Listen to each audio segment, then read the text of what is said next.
అర్థం చేసుకోవచ్చు. ఏమంటారు బాలకోటే గారు? నవీన్ గారు, సార్, ప్రజలు వాళ్ళంతటా వాళ్ళే చైతన్యవంతంగా ఎప్పుడు ఆలోచించారండి. ఎందుకంటే వాళ్ళు దినదిన బతుకు తెరువులోనే ఆ వ్యయ ప్రయాసాలకే వాళ్ళు పరిమితం అవుతారు. ఆ ఆవేదన నుంచే వాళ్ళు ఆలోచిస్తారు. ప్రజలను చైతన్యవంతం చేయటానికి, ప్రజలకి మంచి చెడ్డ చెప్పడానికి, ప్రజలకు పాలేంటో నీళ్ళేంటో తెలియజెప్పడానికి మీలాంటి వాళ్ళు, నాలాంటి వాళ్ళు, లేదా రాజకీయ ప్రతినిధులు ఉన్నారు. ఈరోజు కూటమి ప్రభుత్వం వాగ్దానం చేసినట్టుగా సూపర్ 6 పథకాలను వెంటనే అమలు పాలనే ఆలోచన ప్రజల్లో పెద్దగా లేదండి. రాష్ట్రం ఉన్న ఇబ్బందులు ప్రజలు అవగతం చేసుకున్నారు. డబ్బులు లేవు సార్. ఉన్నమాట ఏంటంటే యథార్థం, డబ్బులు లేవు రాష్ట్రంలో. కొండలో నీళ్లుంటే కదండి నలుగురు తాగటం, అంతేగా ఇంట్లో గెంతుంటే కదండి నలుగురు వండి పెట్టడం. రాష్ట్రం ఆ ఆదాయాన్ని పెంచుకునే మార్గం చేస్తుంది. ఆ మాటే ప్రజలకు చెప్తారు. ప్రజలు కూడా అది అర్థం చేస్తుంది. నిజానికి బటన్ నొక్కితేనే ఓట్లు వస్తాయని అనుకుంటే 124 సీట్లు జగన్మోహన్ రెడ్డికే రావాలి, ఓటమికి రాకూడదు. పెద్దలు అంటారు, మంచి చెయ్యకపోయావు, చెడు మాత్రం చెయ్యమాకరానని. జగన్మోహన్ రెడ్డి గారు చెడు ఎక్కువ చేశాడు. ఇంకోటి కూడా ఏంటంటే, సంక్షేమం అంటే జీవితాలని దీర్ఘకాలం నిలబెట్టేయండి. నీకు రోజు నెలకు 30 రూపాయలు, 20 రూపాయలు, 25 రూపాయలు వేసి ఇదే సంక్షేమం అంటే అది సంక్షేమం అవ్వదండి. ప్రజలు తాత్కాలికంగా 25 రూపాయలు వచ్చినప్పుడు ఆనందిస్తారు, కానీ బండేసుకొని పెట్రోల్ బంక్ దగ్గర బాగుందని 40 రూపాయలు వసూలు చేస్తారండి. కూరగాయల దగ్గర పోయిన తర్వాత 5 వసూలు చేస్తారండి. జగన్మోహన్ రెడ్డి గారు దాన్నే నమ్ముకుంటే అది మన కళ్ళకలా కనిపిస్తుందిలే. కానీ నేను నొక్కి ఇప్పుడు ఆయన చెప్తుంది కూడా ఏంటంటే ఆ ఆరేది అని అడుగుతున్న జగన్మోహన్ రెడ్డి గారు. ఆయన ఆశంతే ఏంటంటే, చంద్రబాబు నాయుడు గారు సూపర్ 6 పథకాలు ఇవ్వలేడు, నీకు 15,000, నీకు 18,000, నీకు 20,000 ఇవ్వలేడు. ప్రజల్లో వ్యతిరేకత వస్తుంది. ఆ వ్యతిరేకత నాకు అధికారాన్ని మళ్ళీ అప్పు చెప్తుంది. నేనేమి చేయనక్కర్లా, 3 నెలలు కళ్ళు మూసుకోండి, ఈ 4 ఏళ్ళు గడిచిపోతాయి, మనం అధికారంలోకి వస్తాం అని చెప్తున్నాడు తప్ప, నేనే తప్పు చేశాను, నా తప్పును ఎలా సమీక్షించుకోవాలి, నా కాలు సక్రమంగా ఉండేయాలి ఇవ్వా, నేను కార్యకర్తలకు ఎలా అండగా ఉండాలి, ఈ ఆలోచనలు ఏమి ఇవ్వండి. ఈ ఆలోచనలు ఉండగలగాలి అంతే తప్ప కేవలం ఎదుటివాడి యొక్క అసమర్థత మీద మనమే గెలుస్తామని అనుకుంటే అది గెలుపు రాదండి. మీకు చంద్రబాబు నాయుడు గారు, జగన్మోహన్ రెడ్డి గారు అన్ని తప్పులు చేసినా 5 ఏళ్ళు కార్యకర్తలకు అండగా ఉన్నాడు. కార్యకర్తల యొక్క యోగక్షేమాలు పట్టించుకున్నాడు. వాళ్ళని కొడితే వాళ్ళకి విలకిల్లాడు. అరెస్ట్ అయితే న్యాయ శలన పెట్టేసి ఆ పని చేశాడు. రూపాయి ఇచ్చేవాడికి రూపాయి. నేను ఒక మాట చెప్తున్నానండి ఈ సందర్భంగా. జగన్మోహన్ రెడ్డి గారికి ఒక సలహా, బాలకోట సలహా ఏంటంటే, జగన్మోహన్ రెడ్డి గారు మీ P4 పథకంలో చేయాలంటే చంద్రబాబు నాయుడు గారి పథకంలో. ఎందుకంటే మీ దగ్గర డబ్బులు ఉన్నాయి. ఆ పథకం ఉద్దేశం ఏంటంటే, డబ్బులు ఉన్న వాళ్ళు డబ్బులు లేని వాళ్ళకి చేయూతగా ఇవ్వాలి, పైన ఉన్నవాడు కింద ఉన్నవాడిని ఆదరించాలి. మీరు పులివెందుల నియోజకవర్గం దత్తత తీసుకోండి, మీ నియోజకవర్గాన్ని. మీ దగ్గర 3 లక్షల కోట్లు, 4 లక్షల కోట్లు ఉన్నాయని చెప్తున్నారు రాజకీయ పార్టీలు. సార్ నాకైతే తెలియదు అది ఎన్ని లక్షల కోట్లున్నా. పులివెందుల నియోజకవర్గాన్ని మీరు దత్తత తీసుకొని, కూటమి ప్రభుత్వం 20 లక్షల మంది పేదలకి కొంత ఆర్థిక స్వావలంబన కలుగు చేయాలని ఒక లక్ష్యంగా పెట్టుకొని, రాష్ట్రంలోనూ దేశంలో ఉన్న దాతృత్వం కలిగిన ధనవంతుల్ని, పారిశ్రామికవేత్తలను ఆహ్వానిస్తుంది కదా. మీరు ధనవంతులే కదా, మీరు కూడా డబ్బులు పెట్టండి, పెట్టి మీ నియోజకవర్గాన్ని ఆదుకోండి. ఈ ప్రక్రియ చేయొచ్చు కదా. ఆయన విజయవాడలో వరదలు వస్తేనే ₹1 కోటి ప్రకటించారు, కానీ ఎక్కడ ఇచ్చారో కూడా ఎవరికి అడ్రస్ లేదు. మీరు మరీ ఎక్కువ ఎక్స్పెక్ట్ చేస్తున్నారు. మరి కాదు నవీన్ గారు, మరి ఇవ్వాలి కదా. మరి ఏం చేశారు? ₹1 కోటి ఎక్కడ చెప్పారు? ఎవరికి ఇచ్చారు? సీఎం రిలీఫ్ ఫండ్కి ఇచ్చారా? ఎవరికి ఇచ్చారు? కేవలం విజయవాడ వైసీపీ నాయకులే వాటర్ ప్యాకెట్లు పంచారు, వాళ్ళు డబ్బులు వేసుకొని. జగన్మోహన్ రెడ్డి గారు ఏమి ఇవ్వాలా? జగన్మోహన్ రెడ్డి గారు నేను అనేది ఏంటంటే, ఇప్పుడు కట్టుకుని పోతారేంటి? ఇప్పుడు అలెగ్జాండర్ లాంటోడే చనిపోయిన తర్వాత నా చేతులు బయట పెట్టి తీసుకెళ్ళండి, నా సేవపేటకి అని చెప్పేసి అన్నాడు. దేనికి రాజు గారు అని చెప్పేసానంటే, ఎంత రాజ్యం సంపాదించినా పోయేటప్పుడు ఏం కట్టుకుపోవట్లేదని చెప్పి ప్రజలకు సందేశం ఇవ్వాలని అన్నాడు. జగన్మోహన్ రెడ్డి గారు ఏం కట్టుకుపోరుగా. యలహంక ప్యాలెస్ నుంచి కానీ, తాడేపల్లి ప్యాలెస్ నుంచి కానీ, ఇడుపులపాయ ఎస్టేట్ నుంచి కానీ, ఇది మాగదుల నుంచి కానీ.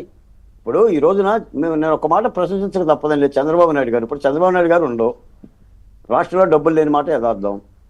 కొన్ని పథకాలు చెయ్యాలి, పేదోడి కన్నీరు దొరచాలి.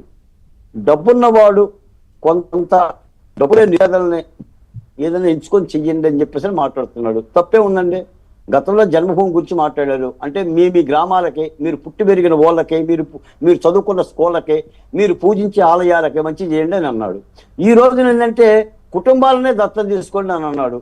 ఆ పోలవరం కాంట్రాక్టర్ కృష్ణారెడ్డికి కూడా ఆ మాట చెప్పేసి ఆయన మండలాన్ని ఆయనకు అప్పు చెప్పాడు. ఇప్పుడు ఓ దాతృత్వంగా సేవా కార్యక్రమాలు చేయటంలో అందులో పెద్ద ప్రశ్నే ఉంది. ఎంత చేస్తామా, ఎప్పుడు చేస్తామా, అదే పూర్తిగా మొత్తం మార్పు తెస్తుందని నేను అన్నాను. ఇప్పుడు చేయటంలో తప్పే ఉంది. ఇప్పుడు జగన్మోహన్ రెడ్డి గారు కూడా P4 పథకంలో చేస్తే తప్పే ఉంది. చంద్రబాబు నాయుడు గారి పిలుపు మేరకు వెళ్ళి కలవమనండి చంద్రబాబు నాయుడు గారిని. సార్, P4 పథకంలో నేను చేరుతున్నాను, ఇంకో 20,000 కోట్ల రూపాయలు మీకు ఇస్తున్నాను ప్రభుత్వానికి, ఇంకో 40,000 కోట్ల రూపాయలు మీకు ఇస్తున్నా, ఇంకో అపాయింట్మెంట్ ఇస్తారు కదా, తీసుకోండి. మంచి పథకంలో భాగస్వామ్యం అవుతామంటే అపాయింట్మెంట్ ఇస్తారు, కలుస్తారు, మాట్లాడడానికి సిద్ధంగా ఉన్నారు కదా. ఇంకా లోకేష్ గారు ఇంకా బాగా ఇస్తారు. చంద్రబాబు నాయుడు గారి దగ్గర కొద్దిగా లేట్ అవుతుంది కానీ లోకేష్ గారు జగన్మోహన్ రెడ్డి గారికి వెంటనే ఇచ్చేస్తారు.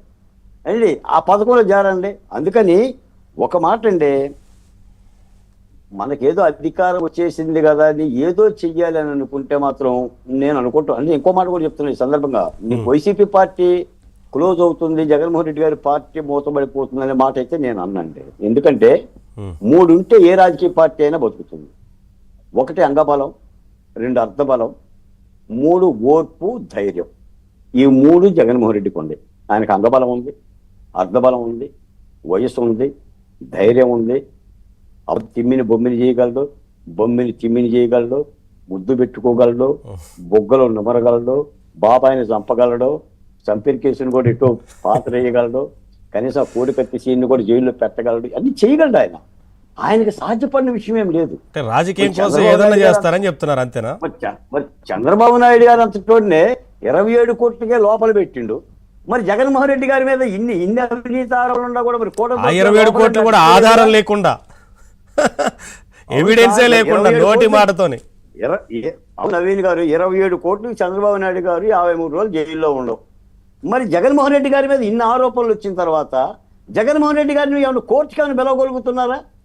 కేంద్ర ప్రభుత్వం కానీ, రాష్ట్ర ప్రభుత్వం కానీ, విచారణ సంస్థలు కానీ, CBI కానీ పిలవగలుగుతున్నారా? ఇప్పుడు ఆయన పత్రికకి ఏమైనా నోటీస్ ఇవ్వగలుగుతున్నారా? ఇప్పుడు ఋషికొండను కట్టిన 480 కోట్ల రూపాయల ప్రజాధనాన్ని దుర్వినియోగించిన రోజా గారికి ఏమైనా నోటీస్ ఇవ్వగలిగామా? పోనీ అక్కడ అధికారిని సస్పెండ్ చేయగలిగామా? జగన్మోహన్ రెడ్డి గారు బ్రహ్మాండంగానే ఉన్నాడు కదా, ఆయన ఇబ్బంది ఏం పట్టలేదు కదా. ఆ విధమైన పరిపాలన కొనసాగుతున్న మాట యథార్థం. కాబట్టి నేను అనేదంటే జగన్మోహన్ రెడ్డి గారు సరే ఆయన పార్టీని ఎలా బతికించుకుంటాడా, ఎలా బతికించుకోడా అనేది ఆయనకి సంబంధించిన సొంత విషయం. ఆ విషయాలు మనం పోం. కాబట్టి ఏంటంటే ఒక పార్టీ ఓడిపోయిన తర్వాత తప్పనిసరిగా ఒక పరాభవానికి గురైన తర్వాత తప్పు చేసిన నాయకుడి యొక్క పరిస్థితి అలాగనే ఉంటుందండి. నిజంగా జగన్మోహన్ రెడ్డి గారి కాలు రగిలేసి ఒప్పు చెప్పుకోవటానికి ఒక్కటి చూపించండి సార్, బటన్ నొక్కుడు తప్ప. బటన్ నొక్కడే ఉంది నవీన్ గారు. కాదండి, బటన్ నొక్కేదేముంది సార్? మీరు నొక్కరా ఏంది? డబ్బులుంటే మన సొమ్మేం కాదు కదా. అకౌంటెంట్ ఉంటే సరిపోతుంది సార్, ముఖ్యమంత్రి ఎందుకు? వాటికి అకౌంటెంట్ సరిపోతారు, అకౌంటెంట్ ఉంటే సరిపోతారు, ముఖ్యమంత్రి ఎందుకు? అవును. అందుకని అవన్నీ ఆలోచించుకోవాలండి. పార్టీలు కానీ, ప్రజలు కానీ, రాజకీయ నాయకులు కానీ మనం ఏం చేశాము, ఎలా చేశాము, ఏం చేస్తున్నాము అనేది ఆలోచించగలిగితేనే కార్యకర్త ఈ రోజు నుంచి వైసీపీ కార్యకర్తలు మీరంటే చాలా బాధపడుతున్నారు. కుడి భుజం దూరం అయిపోతుంది, ఎడం భుజం దూరం అయిపోతుంది. విజయసాయి రెడ్డి గారు వైసీపీ పార్టీని వీడి బయటికి వెళ్ళిపోతావు, నేను వ్యవసాయం చేసుకుంటాను అంటాడు అన్న మాట కళలో కూడా ఊహకు రాని విషయం. ఎందుకంటే ఆయన 16 నెలలు ఆయనతో పాటు జైల్లో ఉన్న వ్యక్తి. ఆయన ఆడియో రాజశేఖర రెడ్డి కుటుంబానికి విధేయుడికి ప్రత్యామ్నాయ రూపం ఆయన. బహుశా ఆ కురుక్షేత్రంలో దుర్యోధనుడి పక్కనున్న శకుని కూడా అంత సేవ చేయదా. అంత సేవ చేసిన శకుని పేరుగాంచిన విజయసాయి రెడ్డి గారే జగన్మోహన్ రెడ్డి గారికి దండం పెట్టి నేను వ్యవసాయం చేసుకుంటానని చెప్పి వెళ్ళాడు అని అంటే ఆ నాయకుడి పరిస్థితి ఏంటి చెప్పండి. అవును, ఈ రోజున వెళ్ళొచ్చు చాలా మంది. ఇప్పుడు మన ఒంగోలు శ్రీనివాసరెడ్డి గారు కానీ, మా కృష్ణా జిల్లాలో సామినేని ఉదయభాను గారు అండి, కరుడు గట్టి కాంగ్రెస్ వాది. రాజశేఖర రెడ్డి గారు ఉన్నప్పటి నుంచి జనసేన పార్టీలకు జంప్, బాలశివరి గారి జంప్, లావు శ్రీకృష్ణదేవరాయ గారు జంప్, వాసిరెడ్డి పద్మ గారు, జగనన్న నా గుండెల్లో ఉన్నాడు, lub dub lub dub lub dub lub dub అనన్న ఉండవల్లి శ్రీదేవి గారు. ఇప్పుడు ఎందుకు పోతున్నారు నిన్ను వదిలి అంటే నీ పలకరింపు బాగలేదని, నీ విధానాలు బాగలేదని, నువ్వు ఒక బాధ్యత కలిగిన ఆఖరికి చెల్లిలో షర్మిలారెడ్డి గారు లేదా తల్లి విజయమ్మ గారు అంటే జగన్మోహన్ రెడ్డి గారికి బాధితులుగా మిగిలిన వాళ్ళు ఎవరు? కుటుంబ సభ్యులు బాధితులే, మేము బాధితులమే, రాష్ట్రం బాధితులే. నువ్వు ఎలా పోతావు? పార్టీని ఎలా ముందుకు నడుపుతుంది? నాకు పెద్ద ప్రశ్నే. మరి జగన్మోహన్ రెడ్డి గారు ఈ బండి నడపడం అనేది గతంలో ఎన్నోసార్లు మనం చెప్పాం, చెడపకరా చెడేవు అని చెప్పాం. ఆల మందల చెదిన పశువుల కాపది తప్పు, సేనల చెదిరిన సేన నాదుడికి చెప్పు. జగన్మోహన్ రెడ్డి గారు ఈ రాష్ట్రానికి రాజధాని ఉండాలయ్యా, రాజధాని అంటే చంద్రబాబు నాయుడు గారు కాదయ్యా. చంద్రబాబు నాయుడు ఇల్లు కట్టుకోలేదు, చంద్రబాబు నాయుడు గారు ఇల్లు కట్టుకోలేదు. నువ్వు ఇల్లు కట్టుకొని ఏం చేశావు? ఇప్పుడు పార్టీ కార్యాలయం బీకేశారు కదా ఈ వైసీపీ. చంద్రబాబు నాయుడు గారు నిజంగానే కరకట్ట దగ్గర ఇల్లు కట్టుకో, ఓకే, అద్దెకే ఉన్నాడు. అద్దెకుంటే తప్పే, నువ్వేం చేశావు? నువ్వు అద్దె కార్యాలయాన్ని పెట్టుకున్నావు, ఈ రోజు గద్దె దిగ్గానే దాని టూలెట్ బోర్డు పెట్టావు. నువ్వు ఇల్లు కట్టుకొని చేసింది ఏముంది? మరి ఇప్పుడు చంద్రబాబు నాయుడు గారు 5 ఎకరాలు ఇల్లు కట్టుకుంటున్నాడు అమరావతిలో. ఇప్పుడు ఏమంటావు? ఇప్పుడు ఎవడైనా సరే బిడ్డలకు పెట్టక ముందే తను పస్తులు బిడ్డలకు పెడతాడు. తన యోగక్షేమాలు కాదు, ఇది కూడా గొప్పతనం కాదు. ప్రజల ఇళ్లలో ఉంచాలి కదా. నువ్వు తాడేపల్లి ఇంట్లో ఉండేసేసి రాజధాని రైతుల మొత్తాన్ని కూడా పాదయాత్ర విధంగా రహదారులు పాలు చేసి నీళ్లు కట్టుకున్నా అంటే ఇంత దుర్మార్గమైన ప్రచారం నాకు తెలిసి అయితే ఒక విధంగా చెప్పాలంటే జగన్మోహన్ రెడ్డి గారికి పెద్దగా రాజకీయ పరిజ్ఞానం లేదండి. జగన్మోహన్ రెడ్డి గారికి రాజకీయ పరిజ్ఞానం లేదు, చెప్పేవాళ్ళు లేడు, నేర్చుకునే బుద్ధి కూడా లేదు. పొత్తి కడుపులో పగ ఉంది, చేతిలో కత్తులు ఉన్నాయి, కడుపంతా ద్వేషం ఉంది. ఇలాంటి యొక్క వైఖరితో ఎలా ముందుకు పోతుంది పార్టీ? రేపు ఈ కార్యకర్తలను ఎలా అండగా ఉంటుంది అనేది ఒక ప్రశ్న. నేను ఒకటే మాట చెప్తున్నాను సార్, ఎప్పటికైనా జగన్మోహన్ రెడ్డి గారు అంటే మాకు బాధ ఉంది.